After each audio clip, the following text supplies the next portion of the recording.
जैसा कि आप सबको जानकारी है कि 5 सितंबर को यहाँ पर बाई इलेक्शन होना है।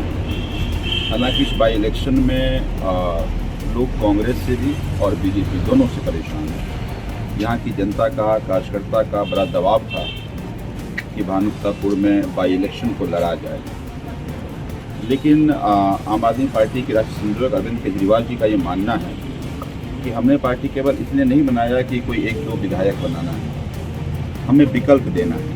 और यही कारण है कि आम आदमी पार्टी ने यह तय किया है कि हम इस बाई इलेक्शन को नहीं करेंगे। 2023 में छत्तीसगढ़ की जनता को एक विकल्प के लिए मजबूती से लड़ाई लड़ी जाएगी, जिस तरह से दिल्ली की जनता को, पंजाब की जनता को और अभी गुजरात की जनता को आम आदमी पार्टी एक मजबूत विकल्प के तौर पर सामने, इसी तरह से छत्तीसगढ़ की जनता को भी आम आदमी पार्टी एक मजबूत विकल्प के तौर पर आएगी। क्योंकि जब से राज बना है तब से लेकर आज तक यहाँ की जनता ने कांग्रेस को भी मौका दिया, बीजेपी को भी मौका दिया, लेकिन लूट खसोट कमोबेश चाहे सरकार किसी की भी वो जारी है। तो ऐसे में लोग परेशान हैं।